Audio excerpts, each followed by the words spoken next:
afternoon, whenever you're listening to this, welcome to the internet's most sophisticated wrestling podcast, discussing the weekly aspects of it all, right here on The Bald Monkeys Wrestling Podcast.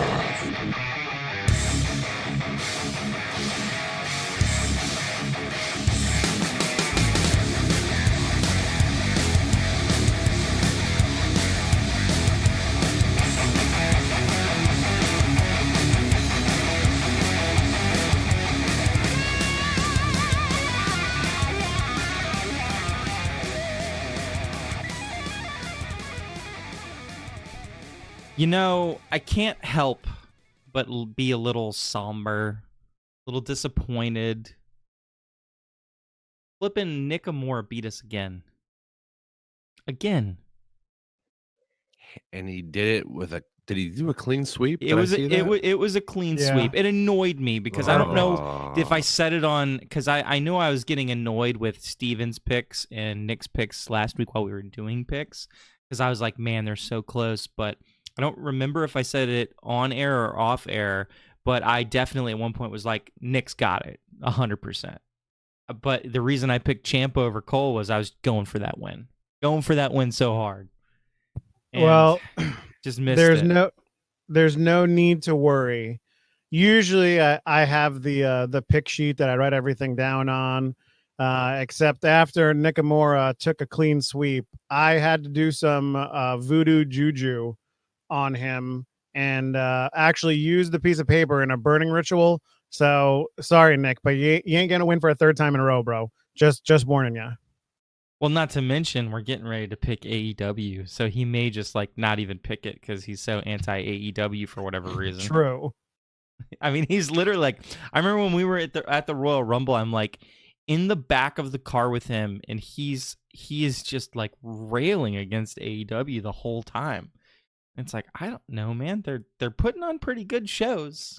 I mean, their product's still interesting. We're not going to discuss what type of juju Chuck put together. I mean, that's a serious topic on this podcast. Is it like Papa Shango juju? Like, is that the kind of juju we're working with? Oh yeah. Is it Brandy Rhodes juju? No. No, that got canceled. No. Yeah, that's canceled. No, it's definitely towards the Papa Shango area juju that's going on to Nick. Yeah. So Nick will end up on a stretcher, a la Ultimate Warrior, puking in a bucket. Perhaps. I hope he has someone that can take care of him. I hope somebody's there to record all that. That'd be amazing.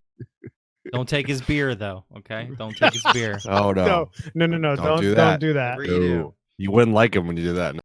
By the way, welcome to the Bald Monkeys Wrestling Podcast, ladies and gentlemen. For those of you who are listening for the first time, my name is Big Baby Jimmy. We have three others with us today. We've got Captain Chuckles. Say something, Chuckles. Something. What's up, people? How's it going? We've got Christopher. Hello. Welcome to Sunday Night Podcast.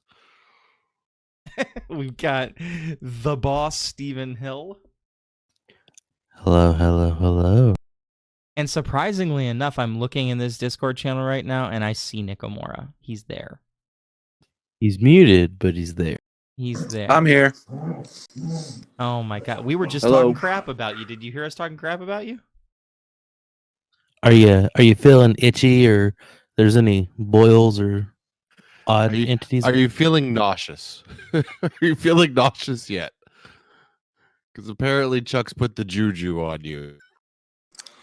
I've never felt better. I'm eating Taco Bell. This is the best Sunday of my life.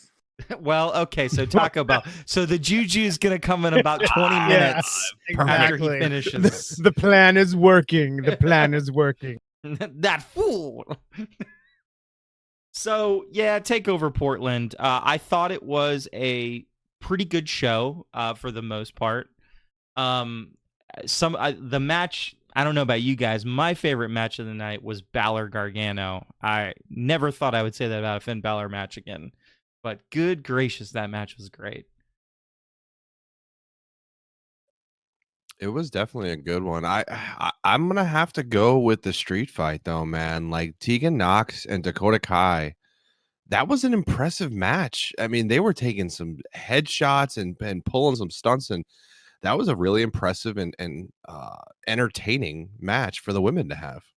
I agree. So I agree with Chris. I mean, the Finn Gargano match was good, but I expected it to be as good as it was. Where the street fight, it was either going to be decent or a car crash, and it was better than I expected. So yeah, Like, It'll you be shut interesting to see what those two do in the steel cage. What is it, in 2 weeks or something? probably die. they take some stiff bumps, but I mean that's what made that fight enjoyable. Can't say I was too big of a fan of the finish of that match with Gonzalez coming out and going into this week's episode of NXT and watching Gonzalez on that episode and the really awkward promo that her and Dakota Kai kind of cut in the backstage or whatever. I don't know. I don't know. I mean, there's still a developmental kind of thing with NXT, so it's like I don't know. I mean, give it a pass. We'll see what happens. I mean, obviously, Kai and Knox have some great chemistry, and it's always interesting when they bring in somebody else to kind of give them a push. I think they've been given her some pushes on the house show, which I think Nakamura could speak to a little bit. But other than that, I really haven't seen what's her name, Raquel now, right? They changed her Yeah. name. Other than when she was tagging with Rhea Ripley. Yeah, Ripley. That's another topic because. So, has Rhea Ripley had a good match since she's been champion? Because I don't feel like she has.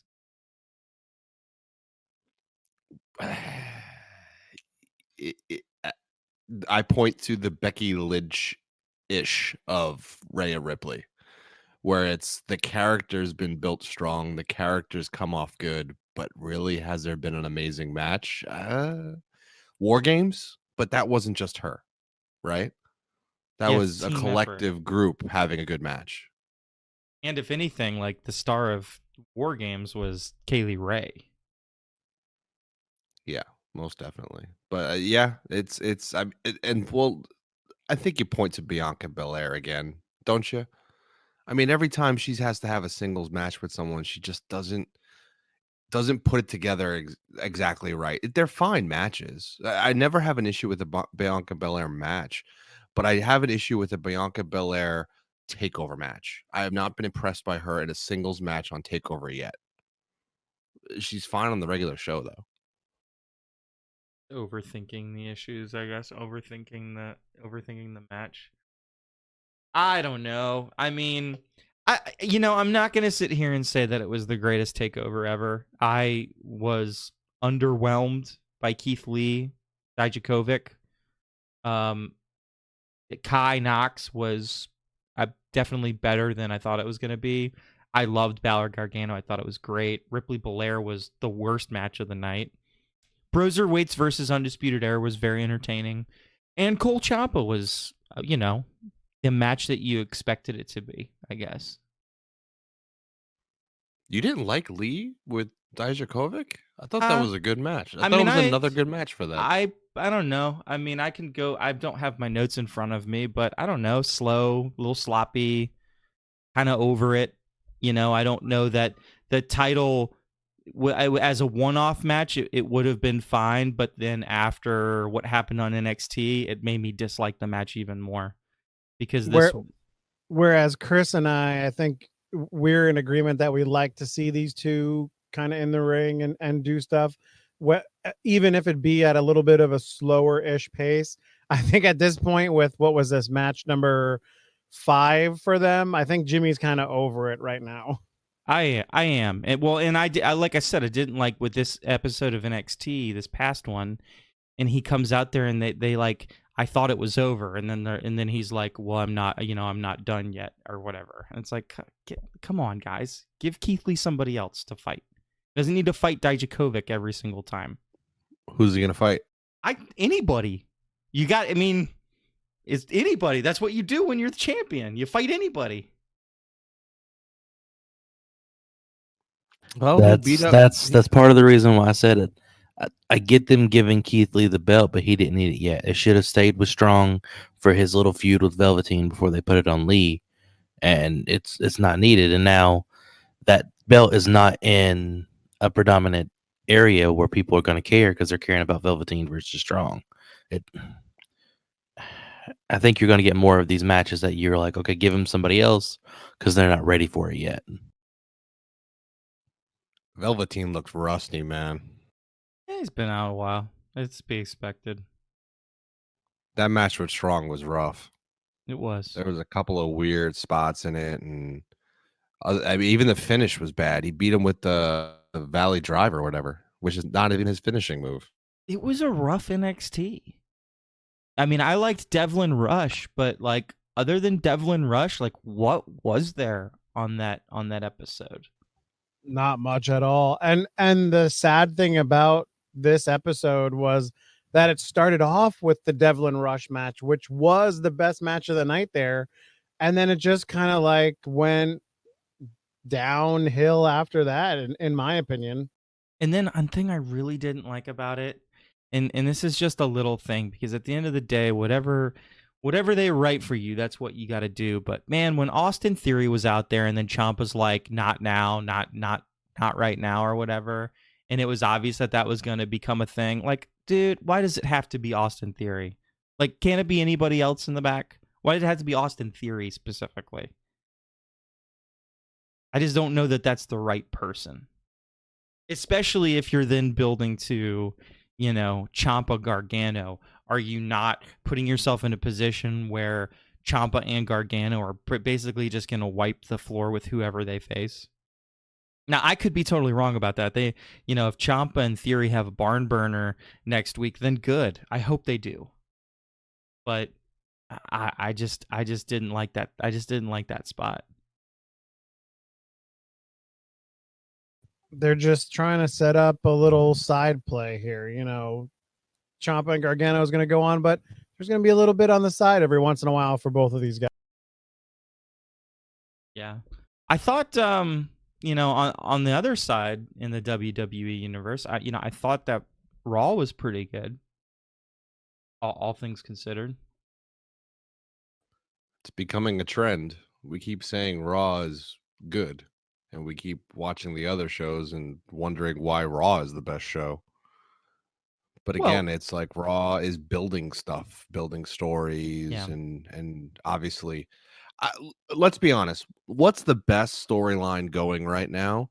It's probably Randy Orton destroying Edge, and Edge being away since the Royal Rumble, and then Randy Orton destroying Matt Hardy, and Matt Hardy on social media slowly turning back into Broken Universe. Like right now, that's the most interesting thing going on for me. And it's amazing because they took Edge's return and they basically sent him away right after his return, which was perfect.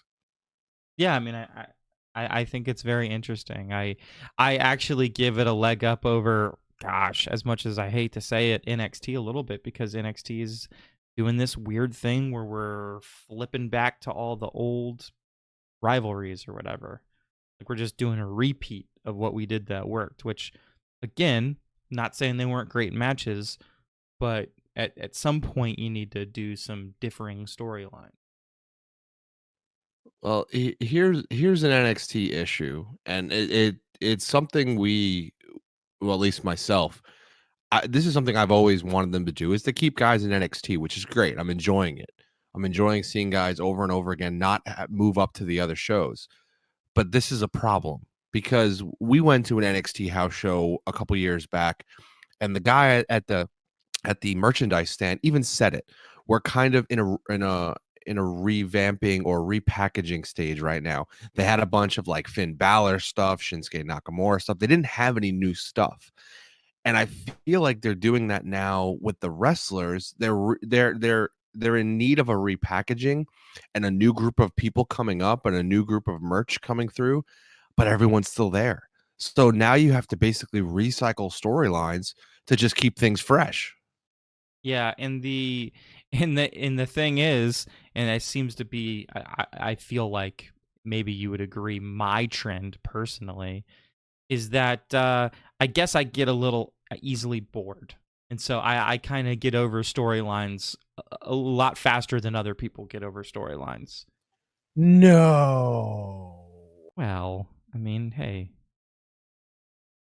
It's It is true. what I it mean, is. we've seen a lot of the same. I mean, not just with storyline, but for me, it comes down to like the matches week to week. Like you can have a storyline and not have the people that are involved in the storyline every week on like going after each other. But like now, like the whole KO Viking Raiders, Murphy, AOP, Rollins, Joe thing is kind of getting a little stale for me. SmackDown is just pretty much stale in and of itself for the most part. I mean, I think we're almost all in agreement with that. And Raw had some bright spots this week. I really enjoyed. I mean, it was good to see Aleister Black not in a squash match. It was good to see Rowan not in a squash match. Now pit the two squashers against each other. I mean, interesting. Where do we go from there? I mean, the 24/7 championship, I hated it on Mojo Rawley. I don't like it on Moss, but it's still interesting. I mean, how long have we had the 24/7 championship going? And even though it's like just a little bit here and there, I honestly think other than like the main storyline stuff, that's like one of the most entertaining things that WWE has sometimes. Yeah, I find for the first time in a while, I do find Becky Lynch storyline interesting just because I want to see her lose so bad. Yeah. Yeah. They've got me all Roman Reigns on her now. Like, just lose. Was this week the week that Baszler cut the promo where she cursed, where she dropped shit? Or was that last week? I don't know. There's a promo out there where she basically says, "I'm going to beat the shit out of you." I think it was this week, and it wasn't beat the shit out of you. I'm gonna rip the shit out of you. Oh, I'm sorry. Okay. Either way. Yeah, it wasn't even a proper statement. It was kind of all over the place, but it's getting the attention because he said shit. And I mean, I agree with James. It's about time Becky loses the belt, coming up on a year after winning it. I just hope, God, I hope they don't do it to where Becky wins, and then Becky's standing over her, and then Ronda comes out at WrestleMania to start that program going after Becky, because Becky needs to drop it at this point. But I hope it's not just let her win to prolong it to give her to Ronda. I mean, where is Ronda Rousey? I haven't even heard anything about her in so long. Yeah, rumors are she's nowhere near coming back. So I'm fine with that. I mean, it'd be great if she took like a full 2 years away and then showed up like Royal Rumble next year. Like, take your time. We got Shayna Baszler. Shayna Baszler could easily take your spot right now and be interesting. Yeah. Shout out and congratulations to Tyson Fury for winning his match last night against Deontay Wilder. Man, there was a picture on my little Google feed of Let's not Fury talk about your little Google on air, Chuck. We should not. Hey, listen. Be mentioning your little listen Google about my little Google feed, His little and Google you gets the will job like done. it. But man, there was a picture of Tyson Fury punching him in the face, and man, it looked like his jaw was in like Mexico. It was so bad. It was a very one-sided fight. For a fight that went 7 rounds, that fight was so one-sided. I mean, Tyson Fury, he did everything he said he was going to do with the exception of knocking him out in the second round. He basically was just like, I'm going to push him, I'm going to attack him, and I'm going to beat the hell out of him, and that's exactly what happened in that fight. He also licked him, which was kind of weird, but Well, he said he wanted to taste his blood, I believe. yeah, he did. He's weird. Hey, I little hope George the Animal doesn't mean Steel we get there. him back. future WWE superstar Tyson Fury. It's going to happen. Once he retires, though. So what, he's got 2 more contract fights, I believe, after that one last night? I don't know. So he better start training. He better hurry up because the one win he had over Strowman was terrible. Do you know how old he is? No. I think he's 31. He looks like shit. I know he looks. Man, that's terrible. He's so big for how Yeah, I young the said guy it. is. Yeah, I said it. Looks like weird, lanky Big Show on crack. So, He is the Gypsy King, though. So I mean, truth. So Nikomura, you're being kind of quiet, man. What? Can you give us a little bit of an update? Oh, echo. You want the NXT Oshkosh update? Is that what you're looking for? So I'm looking for. Okay. It was a pretty decent show. It wasn't very full, but the crowd that was there was a pretty good time. Sorry, Rocky wants to chime in too. He didn't have a very good time at the show. There was a couple good matches. The Undisputed Era was a good match. Like you guys were talking about, Belair and Ripley just don't have good chemistry. So that was the other. That was like a co-main event. So that one wasn't the best. I was hoping to see who Balor would be with in his next program. Didn't get to see that, unfortunately. And to allude to your guys' point about the Velveteen Dream, I think he still might be nursing an injury because in his match against Cameron Grimes, he didn't take a whole lot of bumps. He was mainly on the offensive, and they were doing a lot of story building where he was messing with his hat and things like that. So while he may be cleared to return, I don't think he's at a full 100%. So that's maybe why you don't see him do his special off the top rope, and he's been sticking with the Dream Valley Driver because he's still trying to get back into ring shape. Yeah, I mean, hey, thank you, correspondent Nikomura, for the update.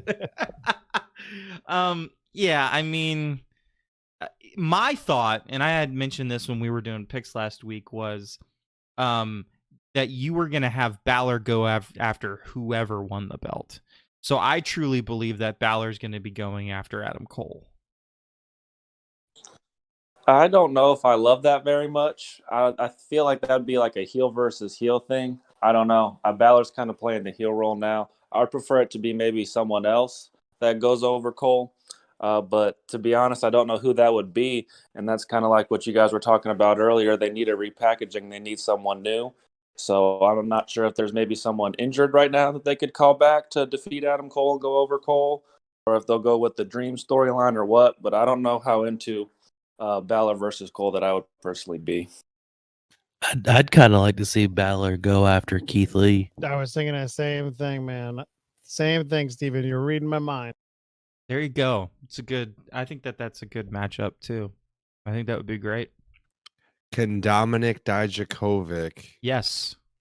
go after Adam Cole? I and think at so. least have a small program with him so that that we could split these guys up a little bit and have two decent programs. Because I agree, Finn Balor, Keith Lee sounds great, and I feel like Dominic Dijakovic can do it. I feel like he would get a great face push up against Adam Cole. I think that sounds amazing. That'd be a nice two nice little offshoot programs with both of your champions right there. But here's the issue: are you building that for Tampa? Like, are those Tampa matches or are those matches before Tampa? Because obviously Tampa TakeOver has got to be huge. It's got to be the biggest thing they can do.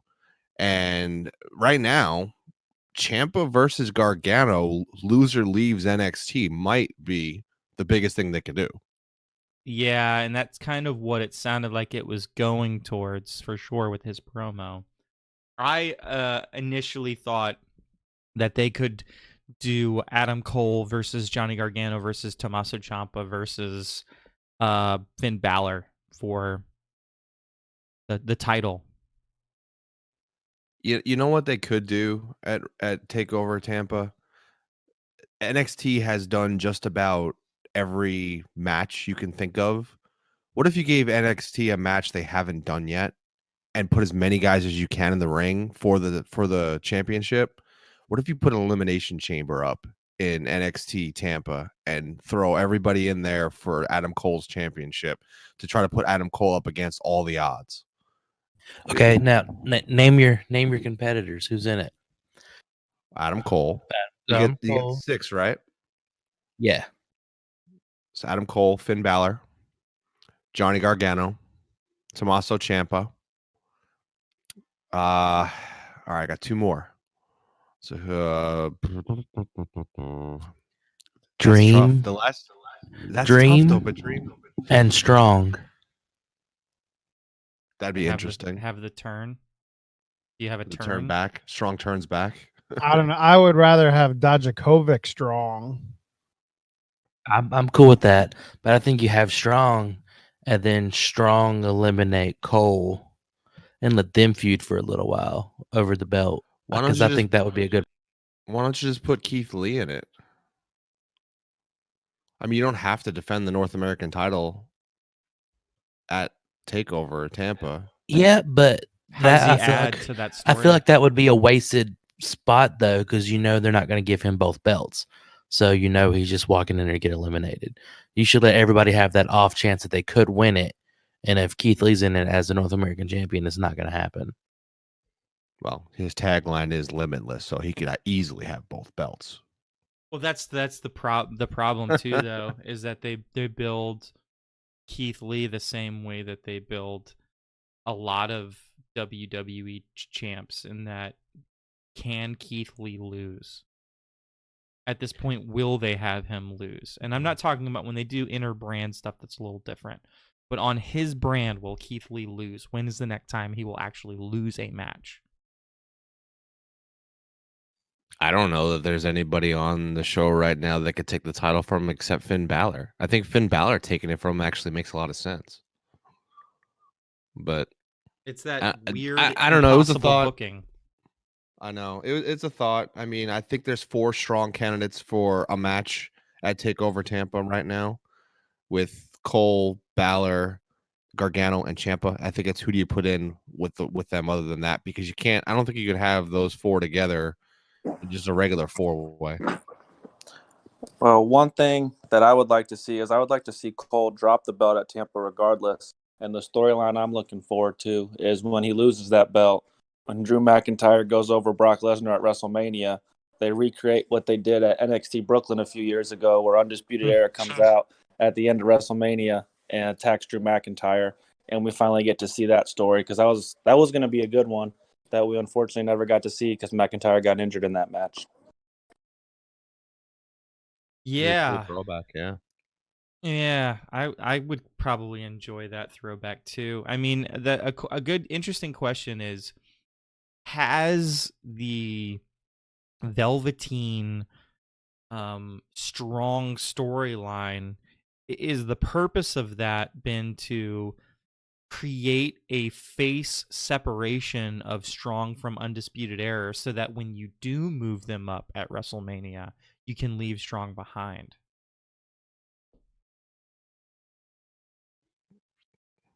Maybe. I don't know. Does Strong survive on his own behind, or does he need to be included?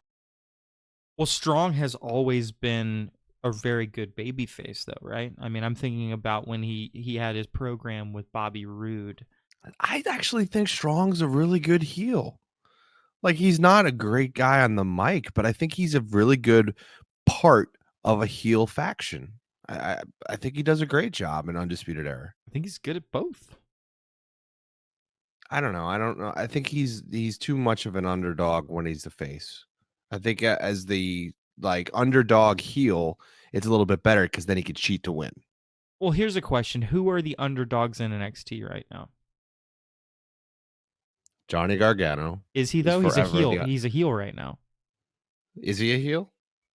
I would say so. Wouldn't you? Is Ciampa a face? I don't even know. Yeah, Ciampa was Ciampa's faced. the face. Ciampa, the crowd had faced Ciampa big time. I still don't think Gargano's full heel. Because a lot of people I think are still going to like Gargano because Ciampa deserved it. But didn't he get retribution for it? Gargano? Yeah. No. He never got his retribution because Ciampa got hurt. Gargano beat Cole for the title. Gargano had his title run. He never got it over Ciampa. We can go back to the podcast. He never did. I picked him to not win because I said he has to beat Ciampa. He has to get over on Ciampa to win the title ever, and they didn't do that. They let him actually beat Cole. Yeah, I think that's when we ultimately get Ciampa coming up is Gargano takes the belt from him. When Ciampa gets it back and Gargano beats him for it, that's when Ciampa comes up. That feud won't be finished until he ultimately gets over him for the belt. I don't think Ciampa ever comes up. I think he's going to retire in NXT. I don't think he's ever going to go to the Raw or SmackDown and try and cut it there. I think he is NXT, and I think he would be misused miserably on one of the other shows. So I think he's going to try and stay there as long as he can if he has his say. I think Gargano would be misused like crazy on any other shows too. I agree with both of those statements. I think the two of them need to just stay in NXT. And Gargano has been dropping tons of stuff on social media, and I guess TMZ reported that Gargano says NXT is better than Raw and SmackDown. So that's the reporting we're getting now, is Gargano talking trash on the other shows. But just think about like Gargano and The Miz and Morrison going after the IC title together and stuff like that. There's tons of matches I could throw them into that would be amazing. Well, yeah, we say that all the time with people moving up, though, and how often do they do it? Well, here's the thing. Instead of people moving up, can't we just insert them into matches? Like, they've been doing that a lot lately, which I think I like. You don't necessarily have to take a person from one show and put them someplace else permanently. Just insert them in a match every once in a while. The cruiserweights do that great, right? They move people around, insert them in matches, and it makes for great matches. So do that with Gargano. Just insert him in a match on the main show. Especially with with the mid card titles, and that way you can switch the mid card titles from show to show without it being that big of a deal if you do it that way, which would be fine. Like I'd love to see the North American Championship on Raw and like the US title on NXT, like switch them around, make it worthwhile for everybody so everybody gets a shot at it without having to be stuck on one certain show. Christopher Tiro, did you just implement the wild card rule? Is that what you just did? Damn you, No, Nick, for beating no, me to that. He did not do that. He did not. He tweaked it a little bit. What it is and what it should be is it should just be roster fluidity.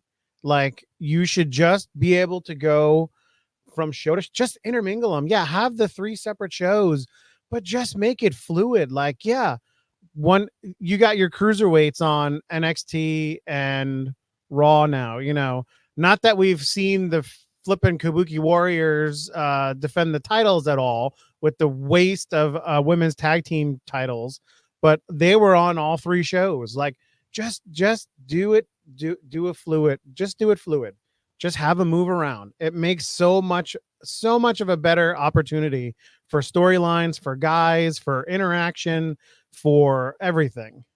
Yeah, it's not the wild card rule. It's wild card fluidity. It's wild card fluidity.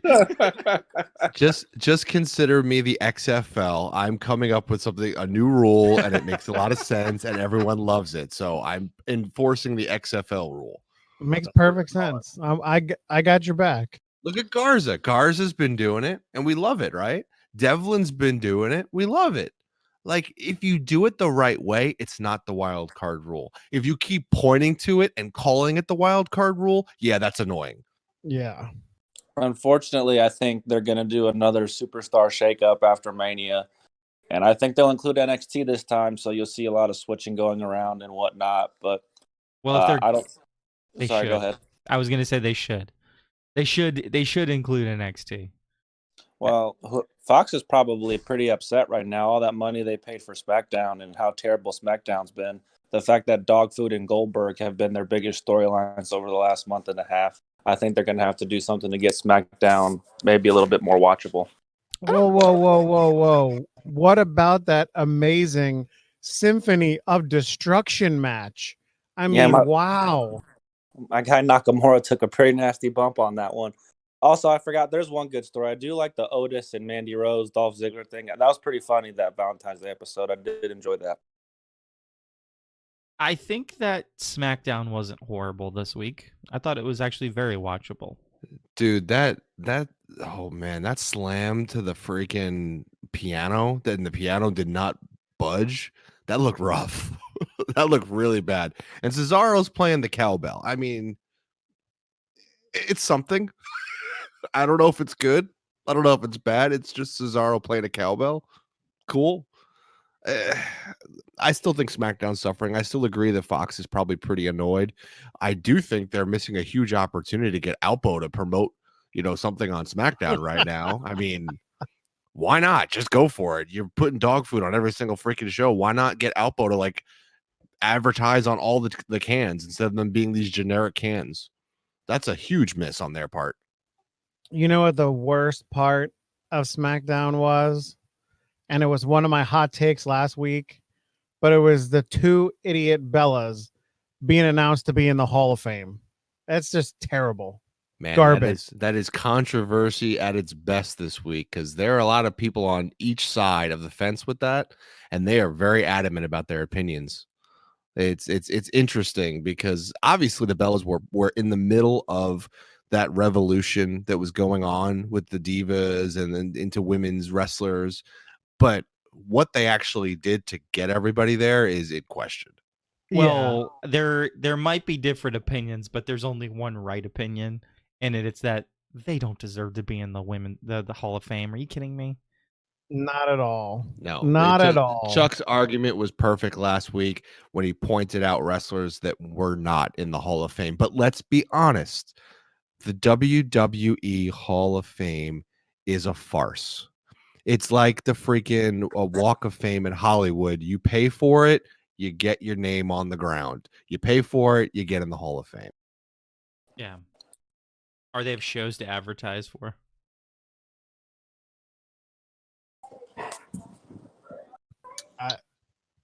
I don't know. It's just a whole bunch of like I said last week. If they were to put them in as the celebrities one, even though they have the rest, they were quote unquote wrestlers, like put them in as your celebrity thing, because to be honest, I mean, they did more for women's wrestling for WWE through Total Divas and their show than they actually did in the ring. 100%. They helped put a lot of the women's wrestlers into the entertainment world and get them noticed, and that's great. It's a great thing they did for a lot of these women that didn't have a lot of TV time. It helped. Obviously the Bellas were part of that social media push when they only had that like 2-minute match or whatever it was. So that was the beginning of a lot of the revolution. I get why they were involved in it. They were part of it. But Chuck, name people you rattled off, some of the women wrestlers you rattled off last week that are not in the Hall of Fame. Well, I mean, older ones, we have Miss Elizabeth, we have Victoria, we had Mickey James. You have a number of people that, I mean, it wasn't a WWE entity, but we've seen people that didn't really wrestle with WWE go into the Hall of Fame. The women that wrestled in Glow. I mean, some of those wrestlers were, I mean, way more deserving and did way more for women's wrestling at a time when it was not a, I don't even know how to put it. It wasn't something that was in everybody's face.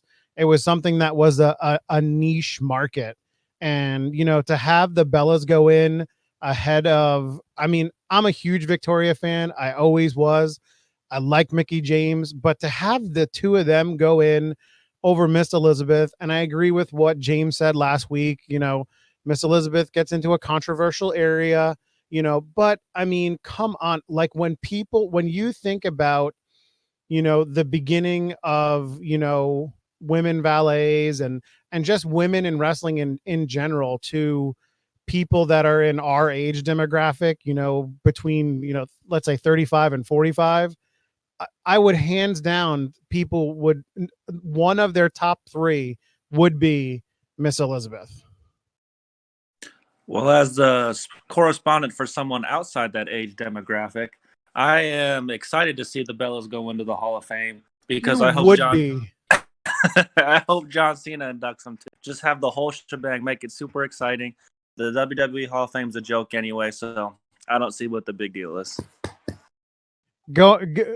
kind of making a right turn on this topic of like women that have done stuff for wrestling.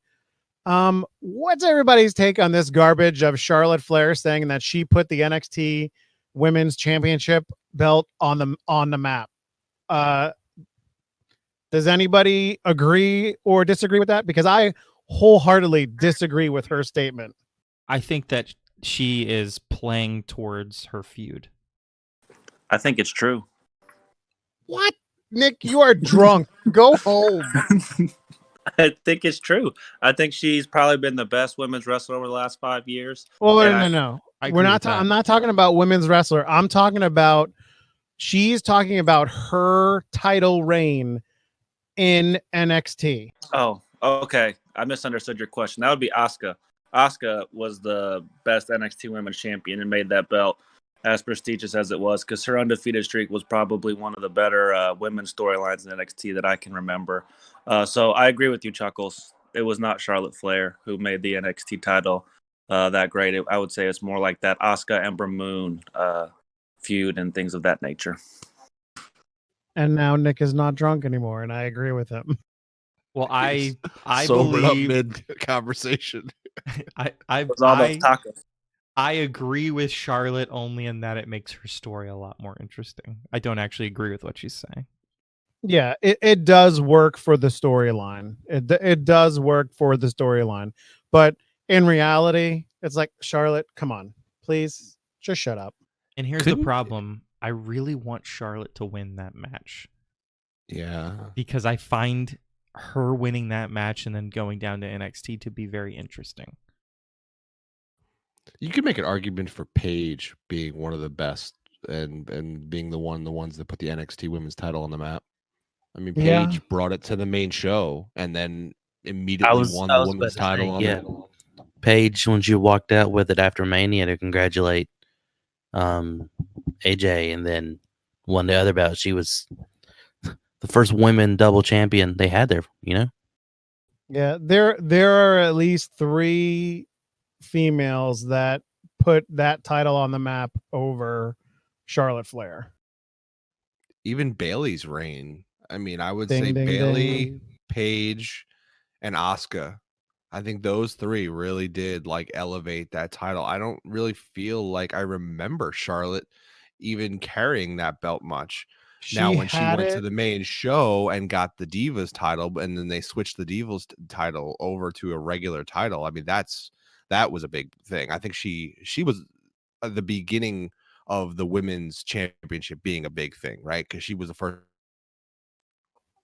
Yeah, definitely. I mean, if I remember correctly, when I looked it up, when again I heard her saying this, I think she had the NXT Women's title for like all of like 150, 180, something like that days. Do you think she's the most important women's wrestler of the past 5 years? Yes, I do. I would say, yeah. It's hard to say anybody else is. I mean, she's been the standard. Has she even missed? Knock on wood, has she missed any time?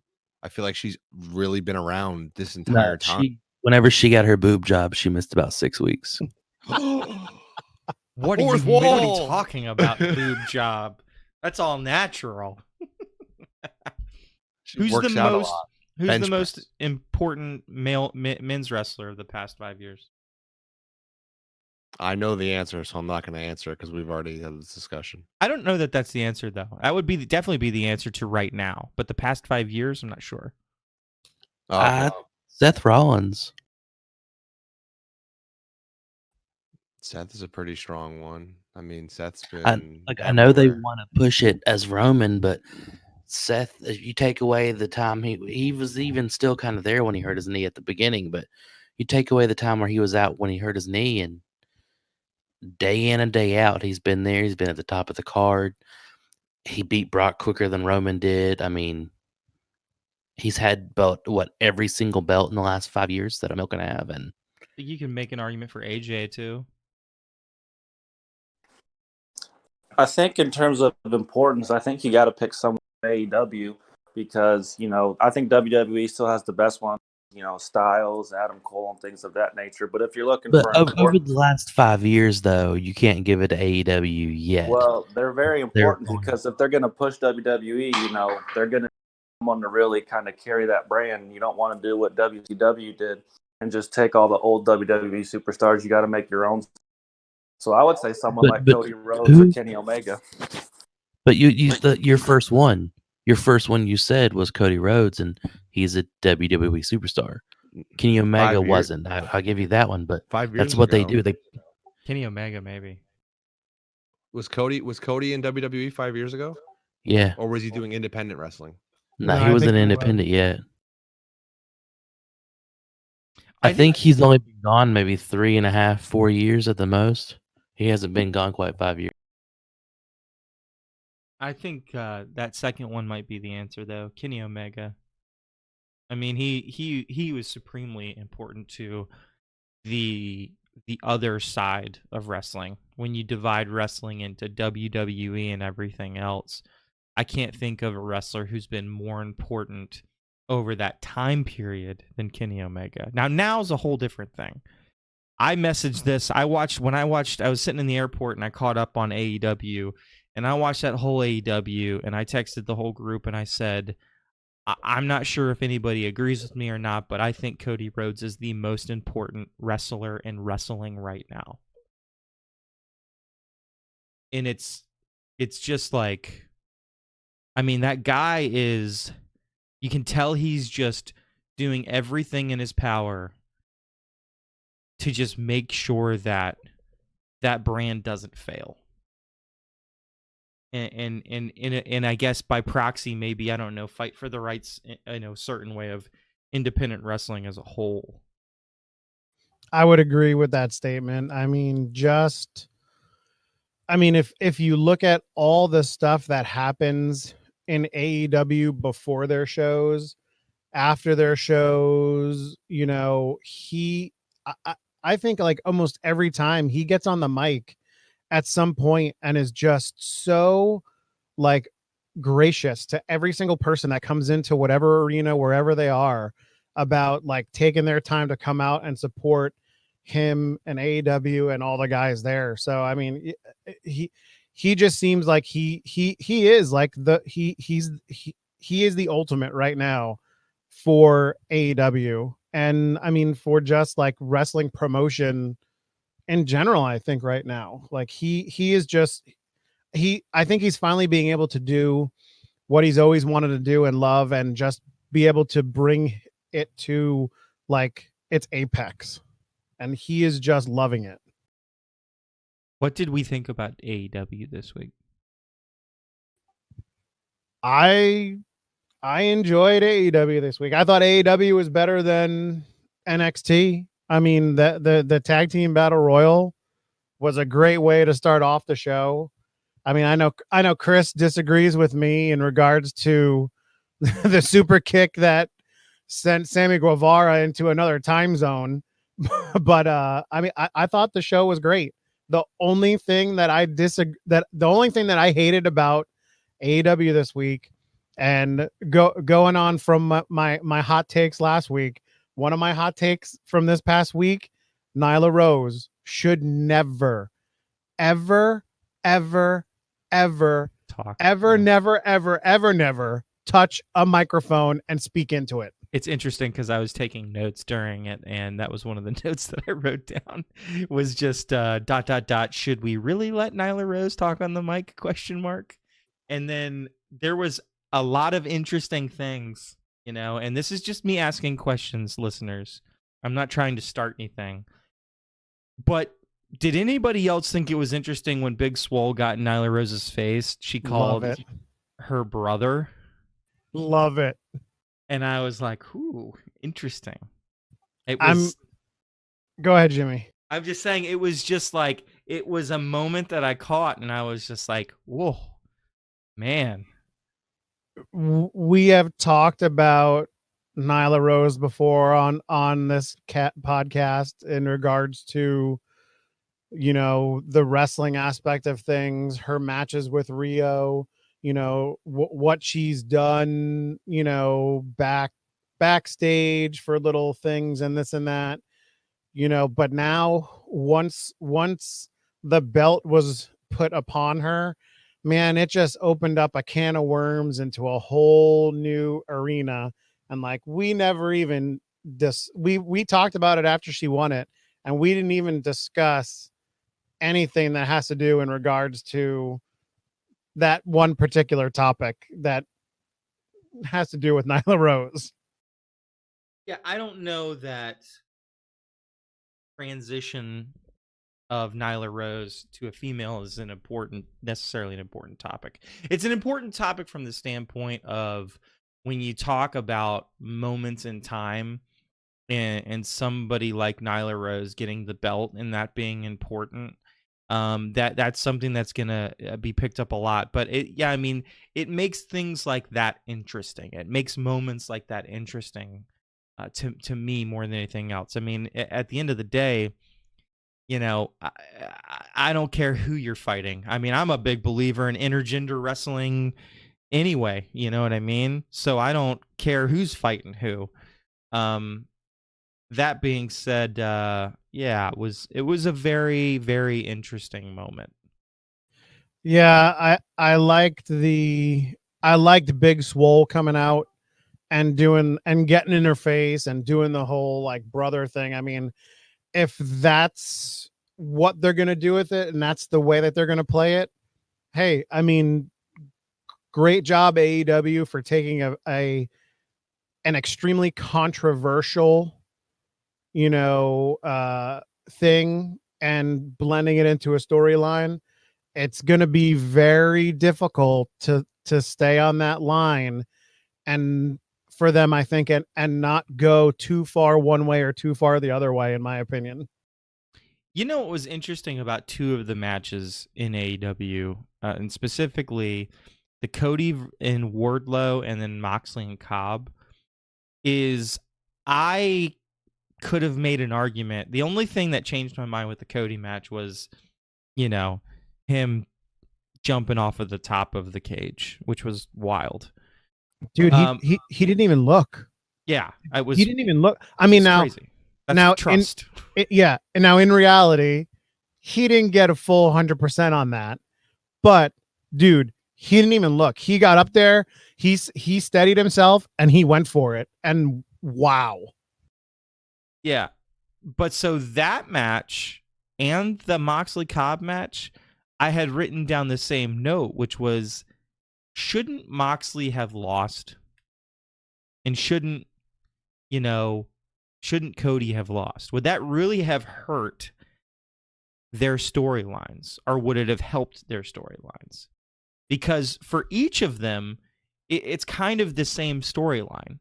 It's kind of this, you suddenly have this crazy speed bump that's in your way, and you don't need to overcome it to make yourself come across as compelling. In fact, you would come across more compelling if you lost. I specifically think that was the case with Moxley. Like, I think it would have been better for Moxley to lose. Yeah, I think you needed Cody to win that cage match, in my opinion, because then it sets up, the penultimate of him and MJF now. With Moxley and Cobb, I don't think you needed Moxley to win that match. I think Cobb could have won that match, and it would not have really changed too much, his storyline going forward. I thought it was a good week for AEW, but at the same time, looking back at the card, it's a card that looks like a house show with all the results. Young Bucks win, Statlander wins, Moxley wins, Page and Omega win, Cody wins. You send the fans home happy, right? Everybody who the fans want won. So that's a little tricky. You can't keep doing that, because then it becomes okay, you're making everybody happy. You're not building compelling stories. Well, I agree with you in the fact that, yeah, all of the, let's say, fan favorites, won.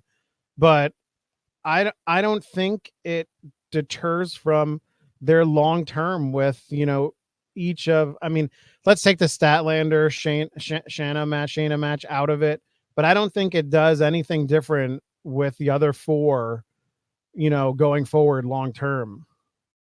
Well, the Young Bucks winning is the long-term move because that is the inevitable storyline. True. Having the Young Bucks go up against Paige and Omega, and Paige, who has allegiance to Omega but is not having allegiance to the Young Bucks. True. Did we get that all wrong? Like now they're actually fighting at Revolution and Omega's fighting Pac next week or something like that for the Iron Man match. Did something change? I Did they believe switch it up? I think they did because we're having the Young Bucks at Revolution against Paige and Omega, correct? That's Yes. that is the updated thing. It was going to be that Pac and Omega were going to have a match at Revolution. It was going to be the rubber match. An Iron Man match, and that's now happening this Wednesday. Correct. Yeah. Which I think is actually probably a good audible. Because again, I think that the thing I like about having the Young Bucks go up against Paige and Omega is that if you focus all of that elite into one match, then it opens up the rest of the card for other storylines. So I enjoy this like kind of fractioning elite storyline that they've got going. Not to mention, I really like Paige and Omega as a tag team a lot. But does this lead to the Young Bucks taking the belt from Paige and Omega, and then either one of maybe two things happening? Either something happens between Paige and Omega and they have a split and a feud, or now do you have a split of Omega from the Elite and the Young Bucks and all those guys? I believe it's the former. I believe it's inevitably going to be Paige versus Omega. But yeah. To a point that was made a long time ago by Mr. Christopher, it has taken this long for them to get Paige to where he needs to be. He was getting the push to be one of the first champions, and he was not ready. They have worked so hard on creating this character for Paige, and it has been just working and working and working. And so it's taken a long time. It goes to show like somebody may not be ready, but you can definitely workshop their character and get it in the right direction, but it takes time. Again, that's the long term. I think they need to go back to the drawing board with Britt Baker in that case. Workshop some more, boys. I'll tell you what, you don't though. got it yet. I'll tell you what, though. There's so many people that like that Britt Baker stuff. They're crazy. I don't really like it either, but it's bizarre. It's terrible. Now, you know what It's I did like? absolutely You know what I did like? You know what I loved? In fact, I put it in my notes that I loved it. I love the Tony Schiavone Starbucks cups. Yes. But that wasn't her doing anything. That was them getting a prop Yes. and Schiavone, cheesing out with it. That has was nothing to do with Britt Baker. it was She amazing. couldn't even get the headset on to do the announcing at the announce table, and then she's had nothing to say the entire match. Plus, is anybody going to point out that she's completely stealing Bailey's gimmick of role model? Like completely robbing Bailey of the gimmick of role model. Even the T-shirt says role model. I'm like, that's Bailey's gimmick. Well, to be fair, Bailey's not really using the gimmick. True, and then It's on her shirts. I'm sure Christopher will also see the very, very similar likelihood of Sammy Guevara's T-shirt to Seth Rollins' T-shirt as well. The Guevara thing doesn't bother me as much because at least Guevara's got his own thing. True. Guevara's his own wrestler, and he can actually wrestle, and he could take a super kick. It wasn't as good as the Shelton Benjamin HBK, but it was a really good super Get out kick. of here. It wasn't as good. It wasn't. I don't know, man. I don't know. It was pretty good. It was good, but it is not as good as the Shelton Benjamin springboard off the ropes when HBK smoked him. That timing and how good that looked is 100 times better than what Guevara did. And none of it's better. I will have to go back and look at it. And none of it's better than the chop that Will Ospreay gave Okada.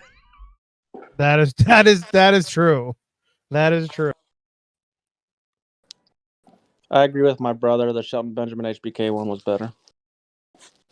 I would even put the Adam Cole kicking Ricochet upside down as better.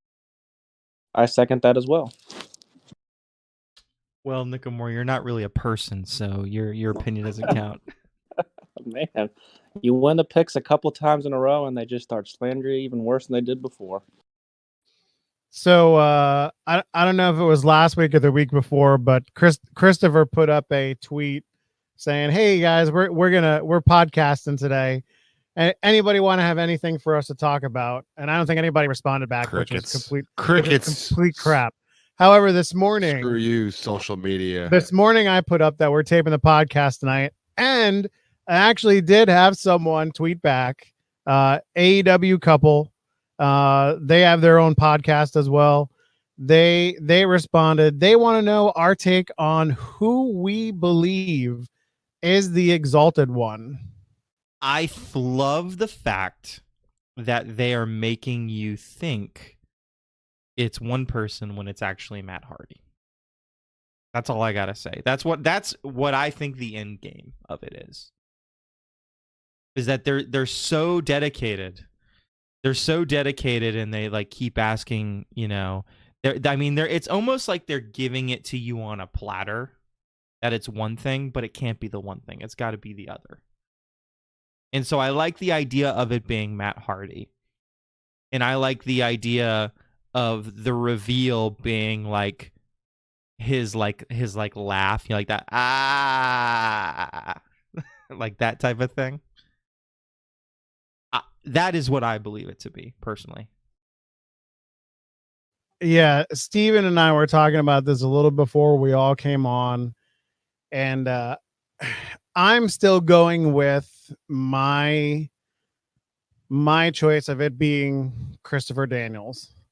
It would be very cool if it was Matt Hardy, but I feel like the timing on that is going to be longer than I think we think it is, in my opinion. But one thing that I thought was a very, very interesting kind of little another name thrown into the hat here was someone put up, what if it was Dustin? What if Dustin is behind all of this, and he's going to separate away from Cody? That's interesting. It's something. It's something, right? I mean, my fantasy booking, by the way, would be Ricky Banderas, who you may not know is Mil Muertes. That's never going to happen. I doubt very seriously it's that. Dustin is an interesting take. Is it crazy to think that they don't know who it's going to be right now? They might That not. they're just going to keep dragging it out until they are able to sign somebody that fits that mold, that fits that spot they're looking for. That, yeah, if they can get Matt, they're going to sign him and they're going to put him in that spot. But if they can't get Matt for some reason, or it takes too long, they're going to wait and see who the next person might be. Who could it be that they stick in that spot? I mean, Marty obviously is not an option anymore. What if it's somebody out of the box? What if it's a female wrestler? What if it's the likes of Rosemary? Someone else that's just not the norm. What if it's CM Punk? The internet would break. No, it's not CM Punk. How can you be so sure? Because it's never CM Punk. That's my answer. It's never CM Punk. The crowd can chant CM Punk for the rest of their days. It's never CM Punk. It'd be more interesting if it was Seth Rollins, just completely jumping ship. They're the same person for the last time.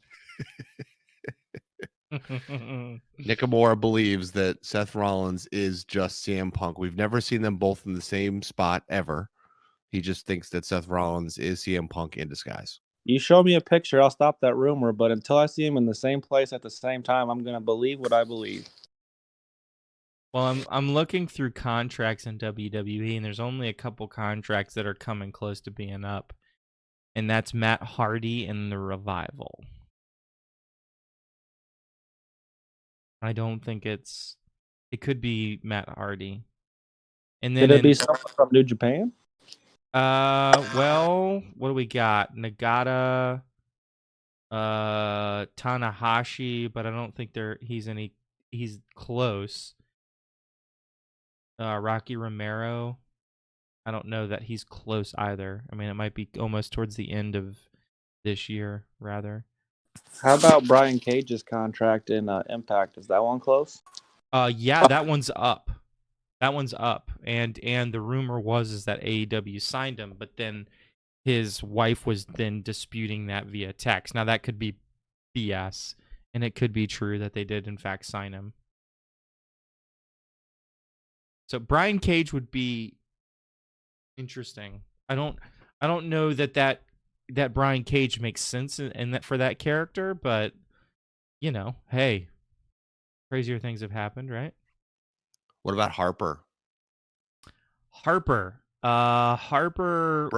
Brody Yeah. Lee. When did he get released? I'd have to look, but that would be an interesting one. If he got released and there was a typical like 90-day no contest, he's probably getting pretty close to having that up. It depends on if they're making him toll his contract or not, but yeah.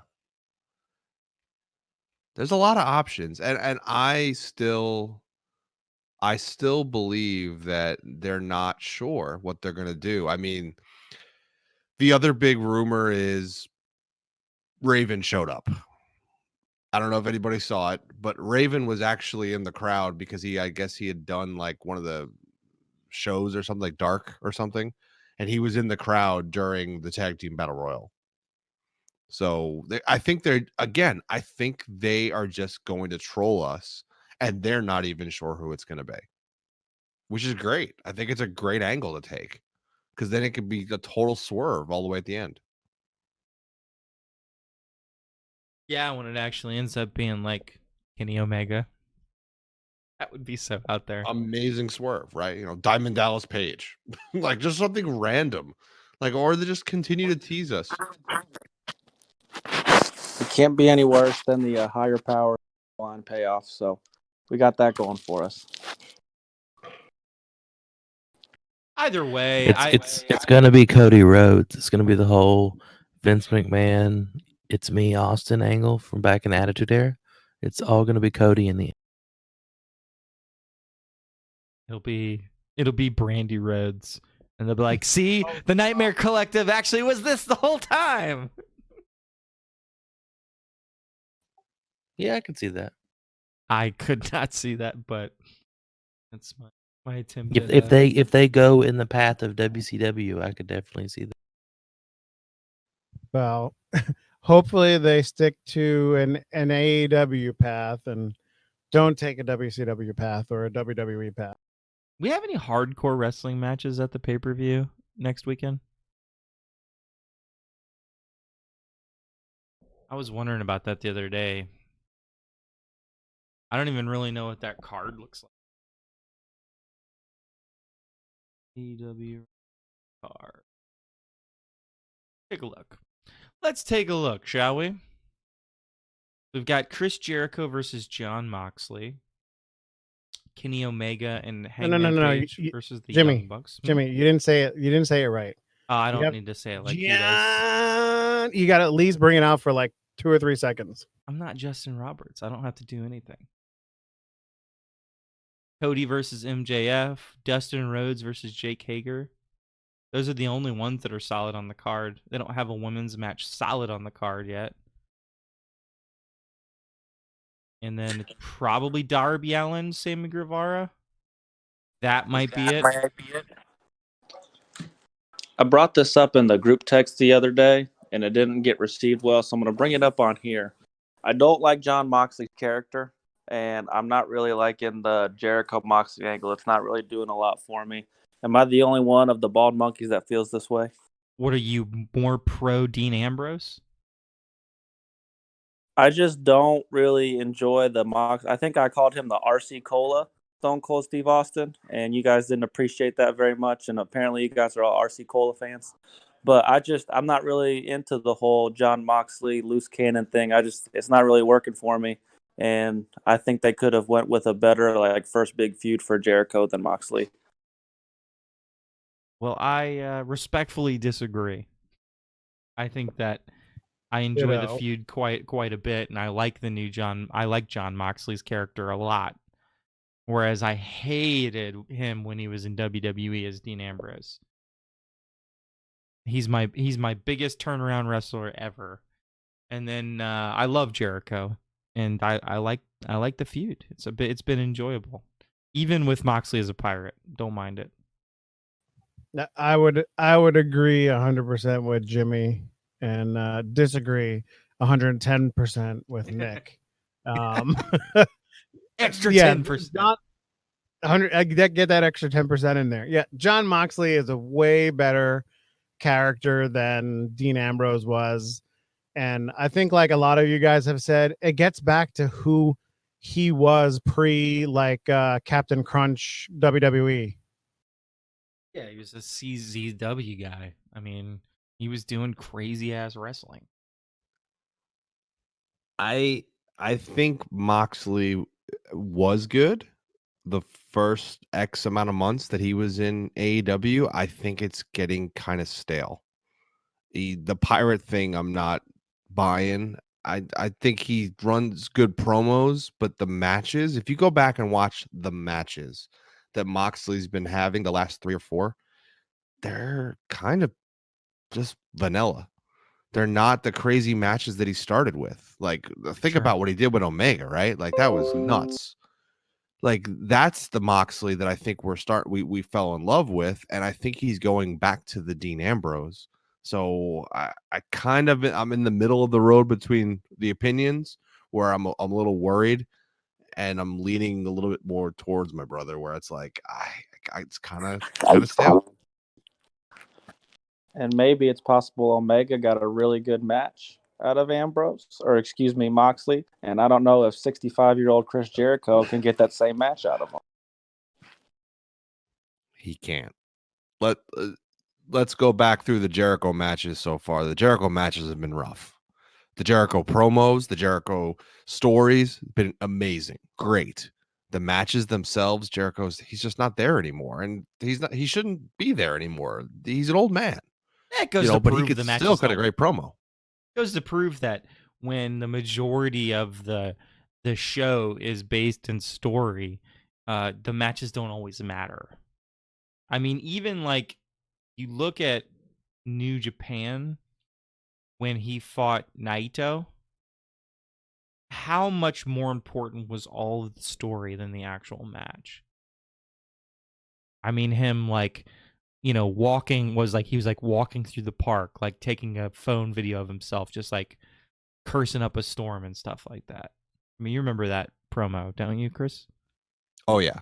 That was the first one. That was when Jericho created that the pain what is it? Painkiller or pain or whatever this character he created. That was like the beginning of it, which was amazing. Yeah. It's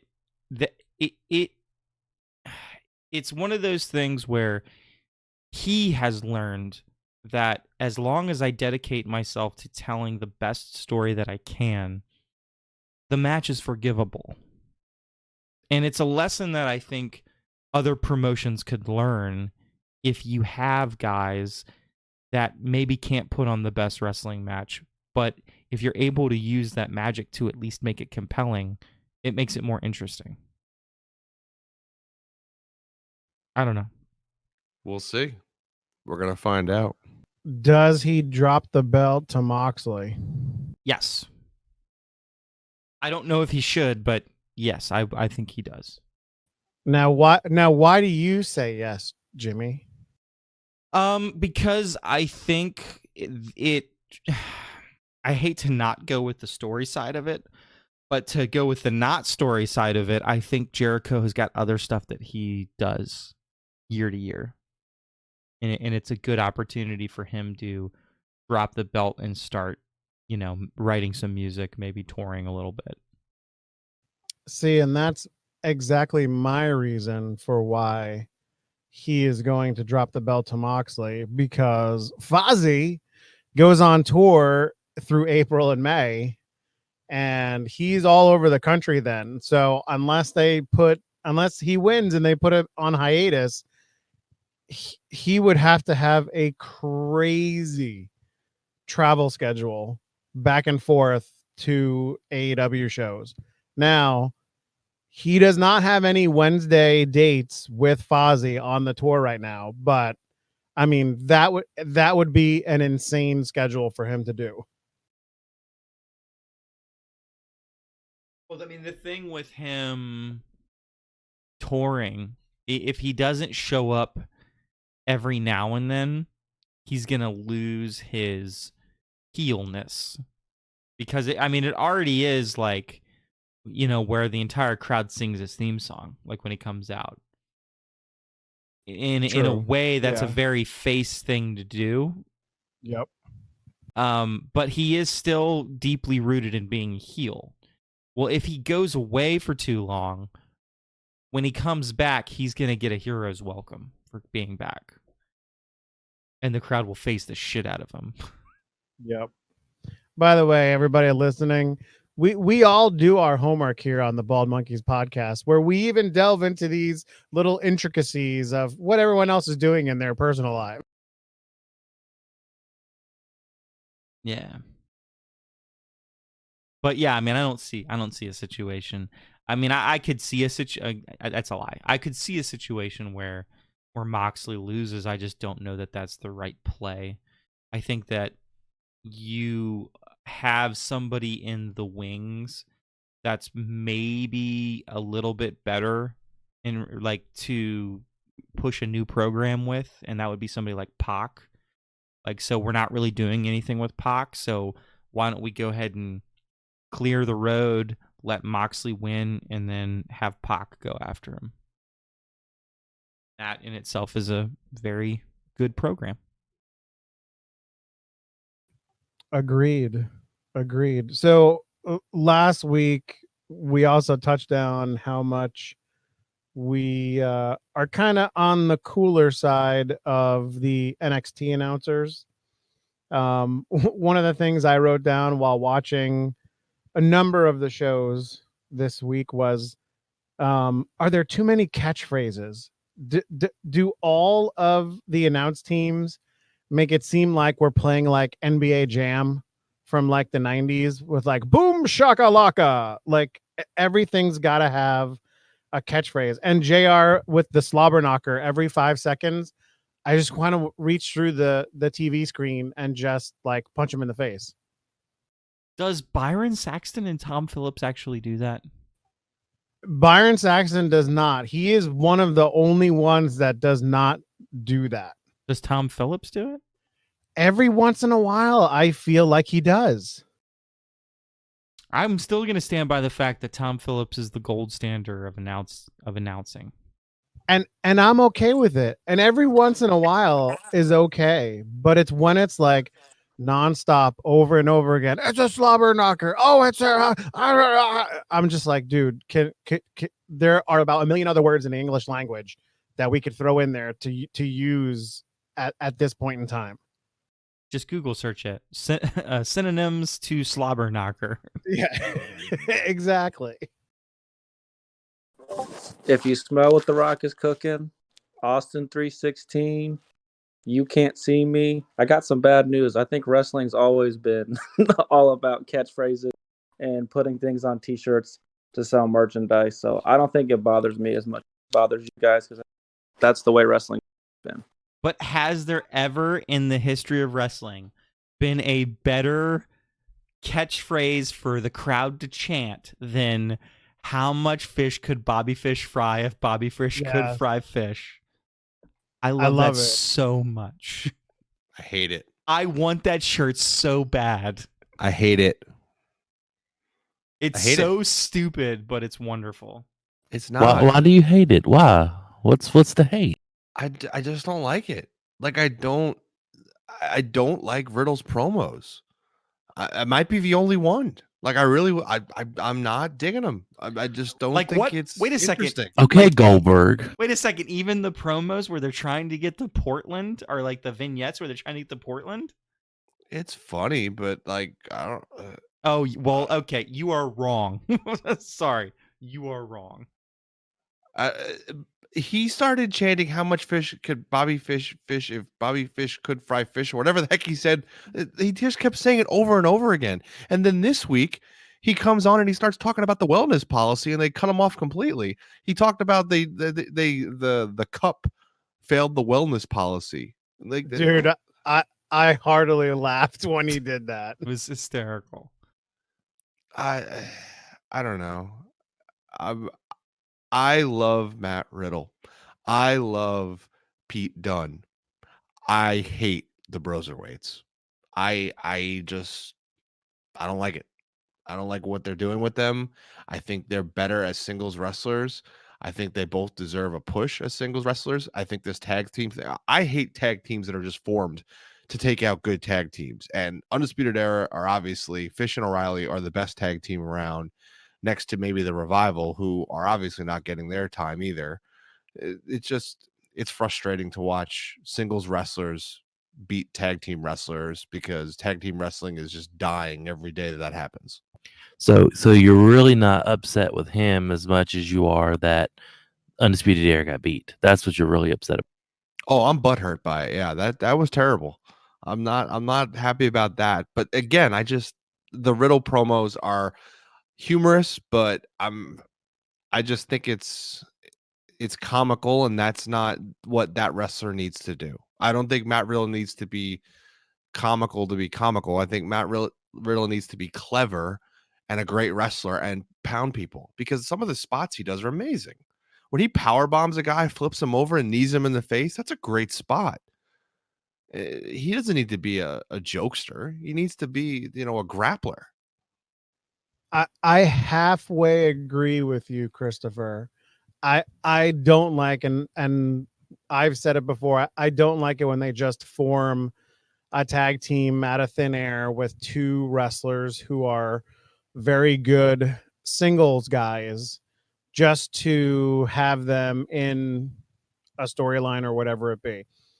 I like the Broserweights. I think they're funny, and I love Matt Riddle's like stoner comedy angle that he has going on. I think it's hilarious. So I agree with you on the wrestling aspect of it, but I disagree with you on the story kind of a character gimmick of it. Let's put it this way. When they break up and feud with each other, I'm sure I'm going to love it. Oh yeah, it's going to be yeah, amazing. for sure. For sure. Why are they selling that shirt? So Jimmy now posts in the chat awesome. that they're selling this dumb shirt. How much fish could Bobby Fish fry if Bobby Fish could fry fish? It is so stupid. Bobby Fish deserves so much better than that. I would love to see like a Dr. Seuss, like one fish, two fish, Bobby Fish, blue fish shirt. See, we need to make that shirt in support of Bobby Fish. I love that shirt. I love Bobby Fish. He is my favorite member of Undisputed Era, like by a long shot. Like it's not even close. That being said, I don't think it hurts him to have some weird catchphrase. He's a heel. It helps. He will play it off really well. I mean, let's also mention that Bobby Fish went full graybeard recently too, just going after all the moms in the crowd too. So that's impressive as well. Yeah. I mean, Bobby Fish is awesome. Bobby Bobby Fish he's is awesome. Kyle O'Reilly is awesome. They're a great tag team. to Chuck's point, when they break up the Broserweights, amazing feud. I will enjoy that. It's all Let's the just long get game. past this comical nonsense, It's all the because long game. as much as Riddle does it well and it's funny, the Pete Dunne reactions are probably funnier, but he doesn't need to be in this comical thing too much longer, because Pete Dunne is at his best when he's a heel. Pete Dunne is so stoic. It is amazing when he is in there. And you kudos to him for being able to keep a straight face through everything that Matt Riddle has. Yeah. I don't know. I'm I gotta- enjoying the ride, boys. I'm enjoying it. I got a random hypothetical question. Who's worse? Chelsea Green? Nakamura. No. Definitely Chelsea Nakamura. Green, or Britt Baker? Britt Baker. Are we sure? I don't know yet. I haven't seen enough Chelsea Green. I mean, she's only had the one match on TV, but I'm not even just talking about wrestling. Short I'm not sample? even talking about wrestling. I'm talking about full package, like mic skills and everything. Like, Britt Baker. it's Chelsea Green had a match this week on Wednesday. Go back and watch it. There's a couple of moments where they're doing like these quick pins. It's kind of rough. It's really kind of rough. And I would throw Carmella into that mix as well, because she had a match with Naomi this week. Was kind of rough. There's some holes in some of these girls wrestling, and I think they're showcasing the wrong ones, and other ones are not getting their time. I refuse to answer these questions. I think they're all three great in their own rights, and I think we're nitpicking too much. They're doing their best. They're a little raw, but I think they'll continue to improve. Wait a second. Nick is just pro, like, good-looking female. Well, I think. no. Like, I was doesn't matter. confused. I'm confused because only one of them's a blonde. I thought. Hey, beauty comes in all shapes and colors, and I think that they're decent wrestlers. I mean, obviously, I'm not saying they should main event anytime soon, but they're just a little raw and they need some work, and that's what NXT is for Chelsea Green. It's a developmental show, and she can, hone her craft, get a little bit better in the ring, and she's got a mouthpiece until she can learn some better mic skills. So I Deep agree. down through all of that, what I just heard was Nick has a crush on Nyla Rose. Wow. Okay. Well, I was gonna say. He said beauty comes in all shapes and sizes. He said. I mean, you colors, got to read didn't through he? the lines, people. He said shapes and colors, right? That's what was really awkward. He did shapes and colors. He didn't say sizes, Chuck. Damn. Well, still. Nice try, buddy. No, I think, after your impassioned speech, I think the easiest thing to say is the one who doesn't have a good excuse is Carmella. She's the worst. I remember when she was so good at NXT. Go back and watch some of her matches with Bailey or with some of the other wrestlers when they were all coming up. Like, Carmella was great. And I think Carmella's a really good heel. It's just this version of her, I'm just seeing all the holes instead of seeing like the good character that she used to be. Do you think the main shows have soured her? I think the main shows. So let's put it this way. We've talked about how good the chemistry is with some of the NXT wrestlers because they have that time to do it on the house shows and weekly and at Full Sail. I feel like the house shows on the main show become more of entertainment, comic, more of just keeping the house show crowd happy and sending them home happy, and less wrestling. Because we've even seen it from house shows that we've gone to where it was great wrestling and the crowd was actually not into it. So I think, yes, I think the main show actually deteriorates that rhythm and chemistry that they can create on the other show in NXT that makes them look like crap. It sucks, but it's the truth. I mean, there's a lot of bad wrestling in the women's division on the main card. Yeah. Well, guess what? It's been an hour and a half, which means that it's hot take time. So we need some hot takes. I'm going to start out with our pick champion, Nakamura. Give us a hot take, buddy, about some wrestling. Well, I kind of already gave you the whole thing, and I'm glad my brother seconded me because I can't be the only one that feels that way, that this isn't really working, and I just don't think that character is that great. So outside of that, if you're looking for another hot take off the top of the head, I think the Goldberg Fiend match at Super Showdown, while I have very low expectations, I think it'll be better than expected because Goldberg's match with Undertaker was so god awful that I think it's going to kind of come out and maybe work a little bit, and I think it might exceed our expectations. All right, who wants to do the next hot take? I'll go. No offense, the whole Goldberg angle is idiotic, but that's not my hot take. My hot take is I'm tired of people being wasted. Just the Symphony of Destruction match or whatever they wanted to call it. Cesaro deserves better than that. Even Nakamura deserves better than that. Elias deserves better than that. Strowman, I'm just kind of used to him being that way.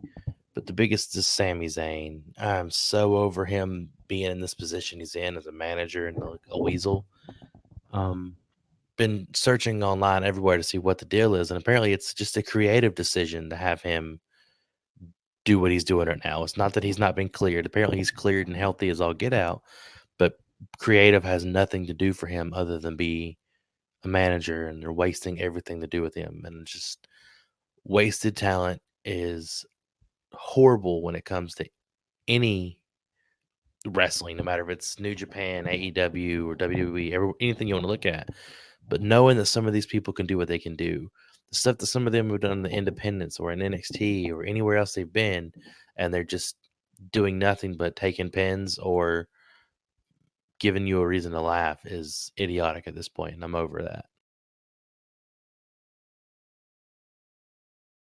Christopher Chuckles, hot takes? Well, let's see. I gave a couple earlier on, but my hot take right now is, can we just retire the women's tag titles? Like literally just put them in a museum somewhere, put them on a wall, and just say, these were used half-heartedly, maybe like 3 or 4 times. That's it. Christopher. What tag titles? Do we have tag titles anywhere? Men's tag titles, women's tag titles. Is anybody the tag team champions? Does anybody care about tag team champions? Only AEW. I'm tired of the disrespect that the Raw, SmackDown, and women's tag team champions get. And now I'm tired of disrespect that they put to the NXT championships when you had guys like the grizzled young veterans who could have been great people to take out the Undisputed Era. Instead, you put together the Broserweights. I'm tired of them not utilizing the great talent they have in the tag team division in WWE as a whole. AEW, from day one, Jimmy and I argued about who had a better roster of tag teams, and I will continue to argue that WWE does. The argument, though, where I lose is that AEW knows how to use their tag teams, and WWE knows how to kill them. Good one. I got 2 hot takes. They're going to be short and sweet because I heard Nakamura say her name earlier. I would just like to create an open letter to WWE. Dear WWE, where is Ember Moon? Love, Big Baby Jimmy. That's hot take number 1. And hot take number 2, and I think this is one that's up for discussion with me and you, Captain Chuckles. Is it just me, or is it possible that the ultimate shirt to buy Chris Tiro is another shirt that says Bobby on it? Or that's a Bobby shirt?